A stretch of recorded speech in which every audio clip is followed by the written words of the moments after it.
फागुन का ये महीना है। जब फागुन का महीना होता है तो आसपास रंग बहुत दिखाई देते हैं। इससे पहले माघ महोत्सव हम लोगों ने देखा। ये जो हमने गीतों में सुना था कि पतझड़ सावन बसंत बहार एक बरस के मौसम चार, लेकिन हमारे यहाँ षड ऋतुएं होती है और हर ऋतु का अपना आनंद होता है। लेकिन वो आनंद जब मिट्टी से हम जुड़ जाते हैं और उस मिट्टी से ही हम अपना जीवन यापन बहुत आसानी से कर पाते हैं तो और कुछ और बढ़ जाता है। अब बात करें भारत की तो 140 करोड़ की यहाँ की जनसंख्या है। अब उस जनसंख्या में इतनी आबादी में इतनी मिट्टी में अपना नहीं बल्कि अपने परिवार का और अपने परिवार के साथ साथ जो अपने हैं उनका भरण पोषण हम कैसे कर पाएंगे, क्योंकि हमारे पास में ज़मीन उतनी है। हम गाँवों में जाते हैं, हमारे पास किसान जो है उसके पास में जितनी चीज़ें चाहिए काम करने के लिए वो उसके पास में उतनी ही हैं।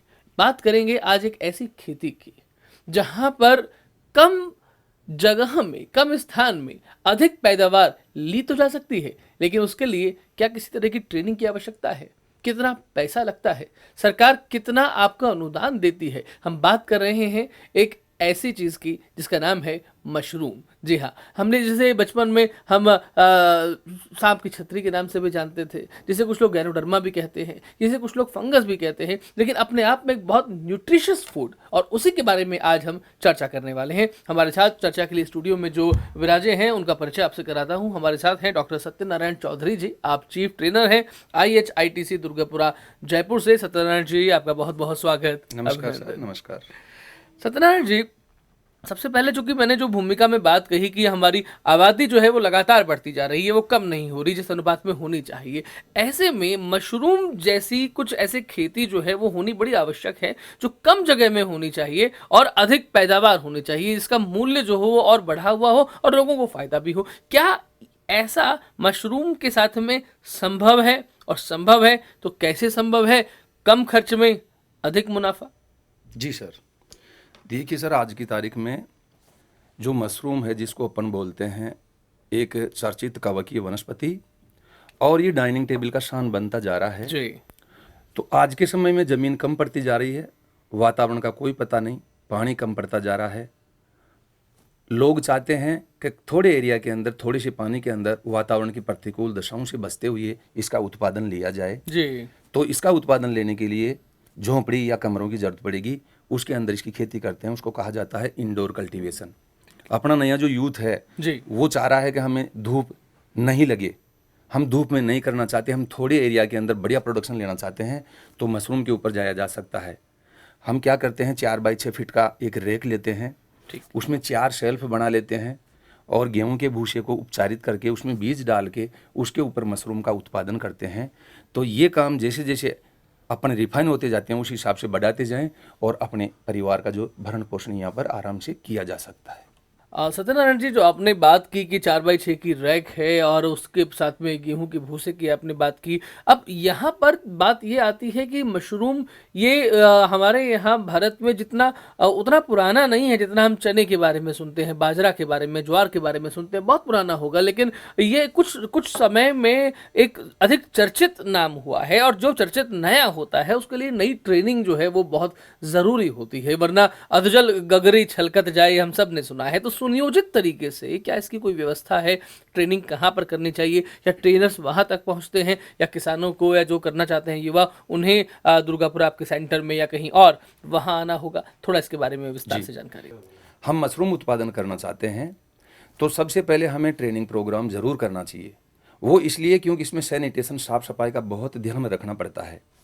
बीज लेकर के आते हैं और बीज यदि हम हाथ साफ किए बिना, स्प्रिट से हाथ साफ किए बिना यदि टच कर दिए तो समझो कंटामिनेशन वहाँ पर जरूर आएगा, संक्रमण वहाँ पर जरूर होगा।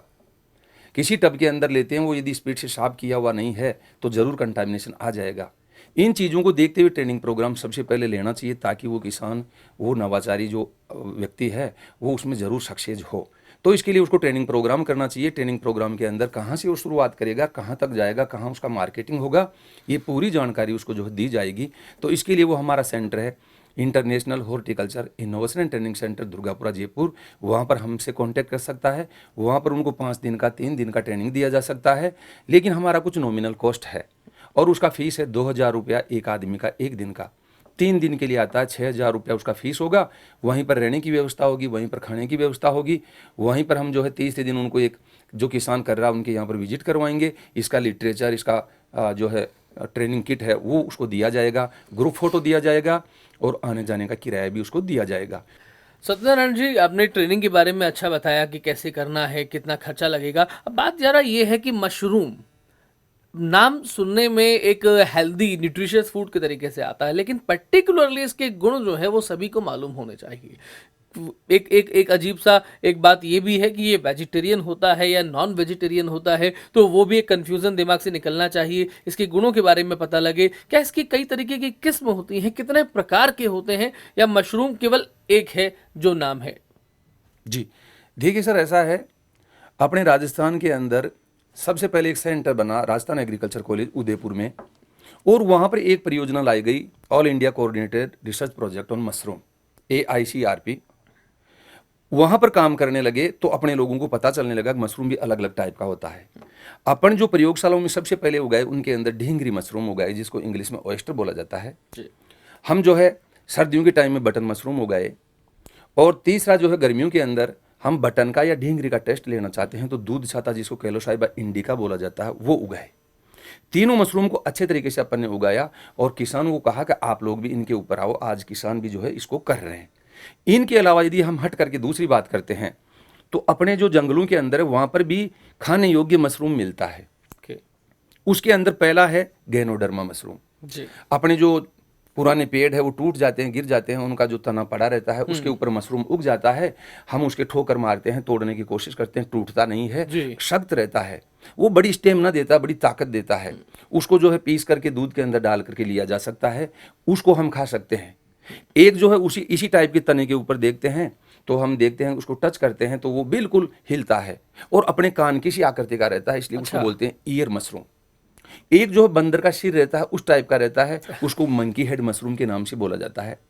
जब जापान के अंदर बर्फबारी होती है उस टाइम में एक मशरूम उगाया जाता है, उसको जापानीज मशरूम या शिताके मशरूम के नाम से जाना जाता है। ये अलग अलग प्रकार है जी।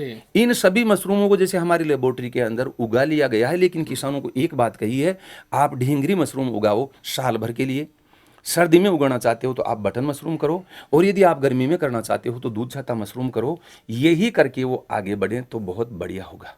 आज की तारीख में जो इन सबसे भी ज़्यादा चर्चित है, यानी कि चर्चित किस हिसाब से, वैल्यू के हिसाब से, पैसे के हिसाब से, प्राइस के हिसाब से, कीमत के हिसाब से, वो है कॉर्डिसेप्स, जिसको कीड़ा जड़ी के नाम से जाना जाता है।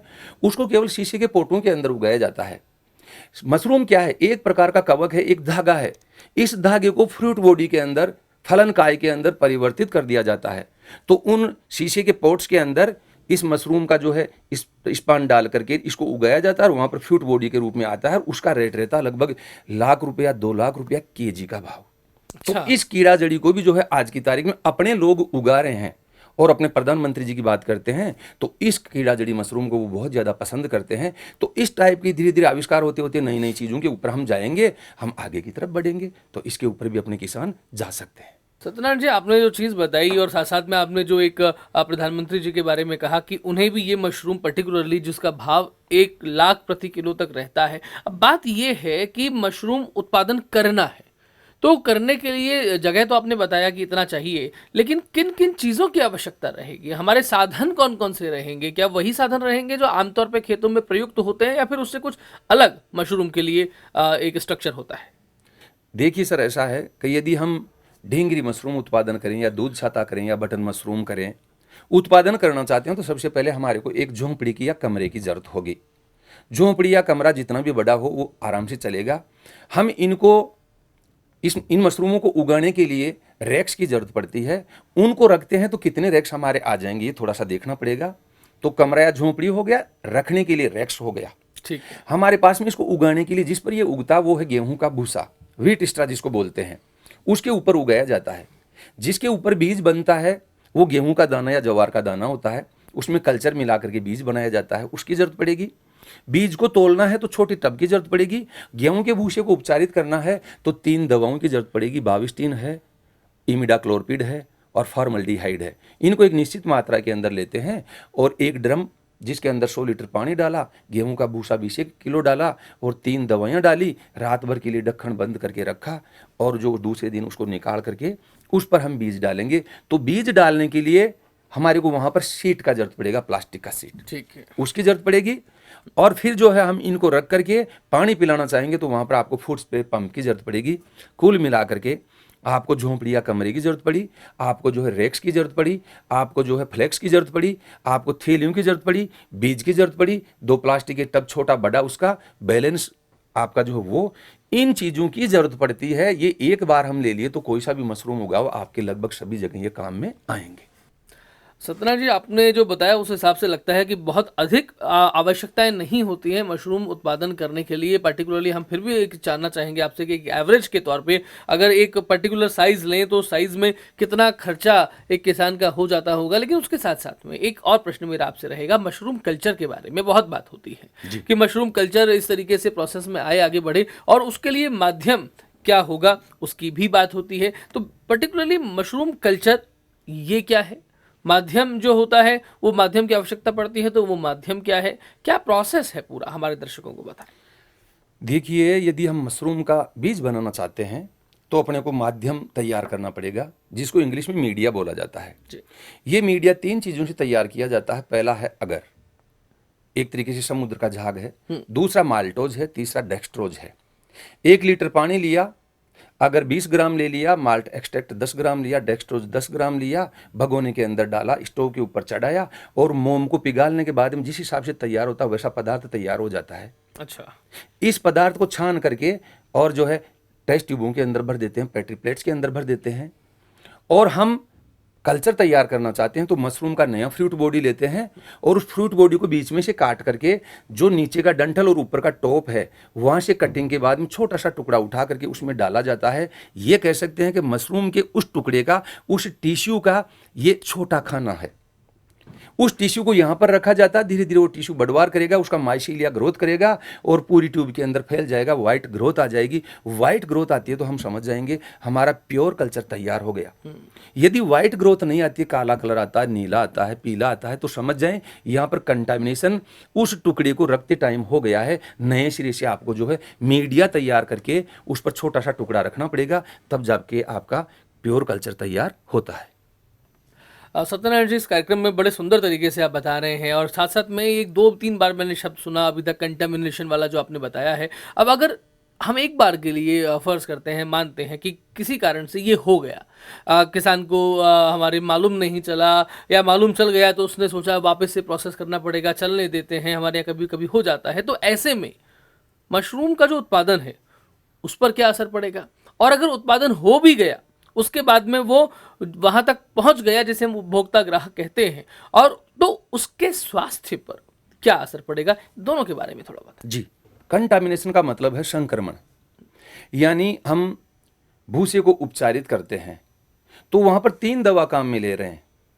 उसमें बाविस्टीन भी था, वो इसलिए काम में लिया कि वहां पर एक फंगस, दूसरा फंगस लग जाता है, वो भी बीमारी फैलाता है। और गेहूं के अंदर जो है रस्ट भी हो गया, स्मट भी हो गया, ये डिजीज होती है, ये फंगस से ही होती है, कवक से ही होती है, कवक ही मशरूम है। वो चीज़ वहाँ पर फैल जाती है यदि हम उसका ट्रीटमेंट नहीं करते हैं तो। मान लीजिए ट्रीटमेंट कर दिया, कोई दिक्कत नहीं, आगे हम बढ़ गए और हम जो माध्यम तैयार करते हैं, माध्यम को बनाते टाइम उसके अंदर एंटीबायोटिक कैप्सूल नहीं डालते हैं तो वहाँ पर भी संक्रमण हो जाता है, कंटामिनेशन हो जाता है। मान लीजिए यहाँ भी हम बच गए। जब हम मशरूम की फ्रूट बॉडी को तोड़ते हैं और उसको कटिंग करते हैं, मान लीजिए ब्लेड आपने स्पीड से साफ नहीं किया और उससे कट कर दिया, गंदा था, वहां पर कंटामिनेशन आ गया, तो वो जो टुकड़ा आपने उठाया, वो जो टिश्यू उठाया और उस ट्यूब के अंदर रखा, वहां पर जब ग्रोथ होगी तो वो कंटामिनेशन वाली ग्रोथ हो जाएगी। यानी कि प्योर कल्चर तैयार नहीं होगा, व्हाइट कल्चर का नहीं होगा, दूसरा कल्चर उस दूसरे कलर का वो आ जाएगा। इसको यदि हम बीज के तौर पर काम में ले लिए, यानी सबस्ट्रेट के अंदर डाल दिए, तो वहां पर सबस्ट्रेट भी संक्रमित हो जाएगा, तो उससे बीज भी संक्रमित हो जाएगा। और बीज को हम भूसे के ऊपर डालते हैं और भूसे के अंदर जो भी मशरूम निकलेगा वो भी संक्रमित होगा। इस टाइप का यदि हो गया, ऐसे मशरूम को कोई भी खा लेता है तो 100% जो है उसका स्वास्थ्य खराब हो जाएगा, कुछ भी हो सकता है। इसलिए हम ये कहते हैं कि मशरूम अलग अलग टाइप का रहता है, खाने योग्य और जहरीला। खाने योग्य है उसी को उगाएं, जहरीले को इसमें बिल्कुल भी नहीं आने दें। अब जहरीले का पहचान करना चाहते हैं जी। तो जो डंठल है उसके यहाँ पर कपनुमा आकृति है तो समझ जाओ वो जहरीला है, और डंठल के कपनुमा आकृति नहीं है तो जहरीला नहीं है। ये चीजें ध्यान में रखते हुए बिना कंटामिनेशन के, बिना संक्रमण के अपने को उगाना चाहिए। आपने मुझे एक पहले क्वेश्चन पूछा था थोड़ा सा, जी। उसमें यह था कि खाने योग्य है नहीं है, या मांसाहारी है, या जी। जो शाकाहारी है। जी। तो देखिए, मशरूम का बीज जो बनता है गेहूं या ज्वार के दानों पर बनता है, और मशरूम को उगाते हैं वो गेहूं के भूसे पर उगाते हैं। जब यहाँ इस हिसाब से हम काम कर रहे हैं तो इसमें मांसाहारी की बात कहाँ रह गई? ठीक। तो यहाँ पर हम बोल सकते हैं कि मशरूम जो है बिल्कुल शुद्ध शाकाहारी है। चौधरी जी, आप जो हम जब बात कर रहे थे अल्प विराम से पहले, जो अपने एक बीच में एक टर्म आया था सबस्ट्रेट, या हम किण्व कह सकते हैं, ये क्या होता है, कैसे तैयार किया जाता है? और साथ में एक जो दूसरी एक बात आती है स्पान की, तो ये भी मशरूम के उत्पादन से जुड़ी हुई कुछ टर्मिनोलॉजी हैं जिनके बारे में दर्शकों को ठीक से मालूम होना चाहिए। जी, देखिए, सबस्ट्रेट की बात करते हैं तो सबस्ट्रेट एक तरीके से बड़ा खाना है। हमने क्या किया था, मशरूम का छोटा सा टुकड़ा उठाया था और माध्यम के ऊपर रखा था, तो वहां पर प्योर कल्चर तैयार हो गया था। उस कल्चर को उठा कर कहीं पर रखना है तो उस कल्चर को अब, उस धागे को अब थोड़ा ज्यादा खाना चाहिए, वो बढ़ गया है, उसका उम्र बढ़ गया है, वो थोड़ा बड़ा हो गया है। तो उसके लिए हम क्या करते हैं, गेहूं या ज्वार के दाने और उनको आधा पकाते हैं, और ये जो कल्चर तैयार हो गया उसको उठा करके उस पर डालते हैं। जो ये गेहूं या ज्वार के दाने तैयार करते हैं इसको सबस्ट्रेट या कीनव बोला जाता है। और जब उस कल्चर को उठा करके इसमें डाला जाता है तो दो तरीके होते हैं, या तो बोतल के अंदर डाल दो या थैली के अंदर डाल दो। यदि बोतल के अंदर हम इस कल्चर को डालते हैं तो उसको बोला जाता है मास्टर स्पान, यानी मशरूम का ये मास्टर बीज तैयार हो गया है। जी। मास्टर बीज तैयार होने के बाद में थोड़े दाने इसके हम लेकर के जो थैली में हमने गुगरी तैयार किया है गेहूं का या ज्वार का, वो अध पके दाने उनके अंदर डालते हैं तो उसको बोलते हैं कमर्शियल स्पान। हमारे किसानों को मास्टर स्पान कभी भी नहीं दिया जाता, वो दिया जाता कमर्शियल स्पान। तो ये सबसे पहले माध्यम तैयार हुआ, फिर सबस्ट्रेट तैयार हुआ, और सबस्ट्रेट के अंदर हम जो प्योर कल्चर डाल करके मास्टर स्पान तैयार करते हैं। मास्टर स्पान से फर्दर कमर्शियल स्पान तैयार करते हैं, और जब स्पान तैयार हो जाता है तो उसको गेहूं के भूसे पर डाल करके मशरूम को उगाया जाता है। अब जैसे ही मास्टर स्पान तैयार होता है या कमर्शियल स्पान तैयार होता है, हमारे को कमर्शियल स्पान मिल जाता है, यानी बीज मिल गया। बीज को हम घर लेकर के जाते हैं, गेहूं के जो भूसा है उसको उपचारित करते हैं, और उपचारित भूसे का जो है 6-6 किलो का ढेरियां बना करके ये बीज उसके ऊपर डाला जाता है। ढींगरी मशरूम में 120 ग्राम बीज जो है एक ढेरी पर डाला जाता है, और जो दूध छाता उसके अंदर जो 180 ग्राम डाला जाता है, और अपना बटन मशरूम में 100 ग्राम बीज एक 6 किलो भूसे की ढेरी पर डाला जाता है। इस हिसाब से डाल करके इनको थैलियों में भरा जाता है। दो तरीके हैं भरने के, थैली में भर सकते हैं या जो है क्यारी के ऊपर भरा जा सकता है। यानी आपने जो रैक लगाया है उस रैक में नीचे की तरफ पॉलीथीन का सीट फैला करके उस सीट को थोड़ा ऊपर लेकर के वो जो पाए हैं चारों उनके यहाँ पर सूतली से बांध दें तो आपका बेड बन जाएगा। इसके अंदर जो है भूसे को डाल करके बीज मिला दें, या बीज को भूसे में डाल करके थैली भर दें। थैली में भरने का तरीका ये रहेगा कि थैली को हम ले, नीचे के दोनों कोने काट दें, 4 जगह छेद कर दें, और बीज को मिला करके इसमें भर दिया जाए और मुंह को बंद कर दिया जाए, और इसको कमरे के अंदर रख सकते हैं। यदि हम रेक के ऊपर जाते हैं तो रेक के अंदर जो है पहले भूसे के अंदर जो बीज मिला सकते हैं, या भूसे को डाल करके फिर बीज मिला सकते हैं और उसको जो है ढक करके रख सकते हैं। दोनों में फर्क, यदि हम थैली के ऊपर जाते हैं किसी भी मशरूम को उगाओ तो उसका फायदा यह है कि थैली में मान लीजिए कंटामिनेशन आ गया तो हम एक थैली को उठा करके रख देंगे, लेकिन बेड का सबसे बड़ा नुकसान यह है, एक जगह कंटामिनेशन आ गया तो आप उसको कंट्रोल नहीं कर सकते, वो बार बार फैलता रहेगा और आपको ये पता नहीं चलेगा कि आखिरकार कंटामिनेशन कहाँ तक रह गया। थैली के केस में जहां कंटामिनेशन दिख रहा है उसकी थोड़ी दूरी से हम गोलाई के अंदर काट करके 22 टीन का फोया और पाउडर को लगा करके उसके टच करवा दिया, ड्रेसिंग उसका हो गया, आपके बैग को सुधारा जा सकता है। तो ऐसे जो बैग भर के और फिर हम इस मशरूम को उगा सकते हैं। सत्यनारायण जी, मुझे लगता है कि आपके आज की हमारी बातों को सुनकर के हमारे दर्शकों, हमारे किसानों के मन में कुछ और जिज्ञासाएं भी डेफिनेटली रही होंगी। आपको हम अपना पता तो बताएंगे खेतीबाड़ी कार्यक्रम के माध्यम से, लेकिन अगर आपसे भी आपके इंस्टीट्यूट IHITC से संपर्क कोई करना चाहे तो क्या वहां पर आकर के ही संपर्क करना होगा, या फ़ोन के माध्यम से या किसी और तरीके से भी आपसे संपर्क किया जा सकता है? किसान भाइयों, मैं आपको बताना चाहूँगा कि यदि आप ट्रेनिंग करना चाहते हैं तो हमारा सेंटर है international horticulture innovation and training centre, वहाँ पर आप कांटेक्ट कर सकते हैं। उसके लिए कॉन्टैक्ट नंबर है 9460468580। यदि आप जो है मेल करना चाहते हैं तो हमारा email ID है IHITC dir@gmail.com, इसके ऊपर आप कांटेक्ट कर सकते हैं। जब भी हमारे यहाँ पर बैचेज होंगे हम आपको जो है सूचित कर देंगे, आप वहाँ पर आएँ और आपको जो है 5 दिन का 3 दिन का जिस हिसाब से आप चाहेंगे आपको ट्रेनिंग प्रोग्राम जो है प्रोवाइड करवाया जाएगा। और उसके बाद में जो है मैं जहाँ तक मानता हूँ आप ज़रूर सक्सेस होंगे।